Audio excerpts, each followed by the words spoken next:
বন্ধুরা, আইপিএল 2026-এর চতুর্থ ম্যাচটি অনুষ্ঠিত হয়েছিল গুজরাট টাইটান্স এবং পাঞ্জাব কিংসের মধ্যে আহমেদাবাদের নরেন্দ্র মোদী স্টেডিয়ামে। চলুন দেখে নেওয়া যাক এই রোমাঞ্চকর ম্যাচের সম্পূর্ণ হাইলাইটস।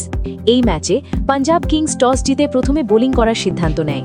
ব্যাট করতে নেমে সাই সুদর্শন এবং শুভমান গিল ওপেনিংয়ে আসেন, কিন্তু শুরুতেই ধাক্কা খায় গুজরাট। সাই সুদর্শন মাত্র 13 রান করে আউট হয়ে যান। এরপর শুভমান গিল ভালো খেলছিলেন এবং 39 রানে পৌঁছে যান, কিন্তু যুজবেন্দ্র চাহালের বলে ক্যাচ দিয়ে আউট হন। তারপর গ্ল্যান ফিলিপস 25 রান করে আউট হন। মাঝে জশ বাটলার 38 রান করলেও বড় ইনিংস খেলতে পারেননি। লোয়ার অর্ডারে কেউই বড় রান করতে পারেননি। ওয়াশিংটন সুন্ডার 18, রাহুল তেবাতিয়া 11 এবং শাহরুখ খান 4 রান করেন। ফলে গুজরাট টাইটান্স 6 উইকেটে 162 রান তোলে।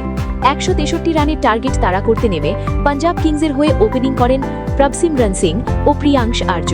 তবে প্রিয়াংশ আর্য মাত্র 7 রান করে কাগিসো রাবাডার বলে আউট হন।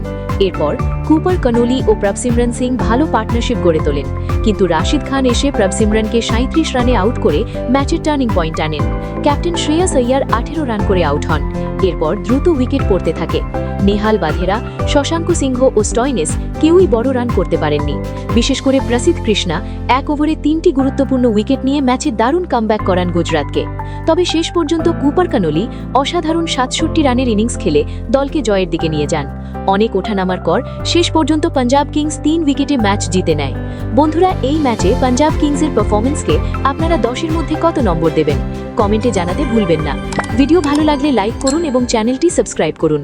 ধন্যবাদ।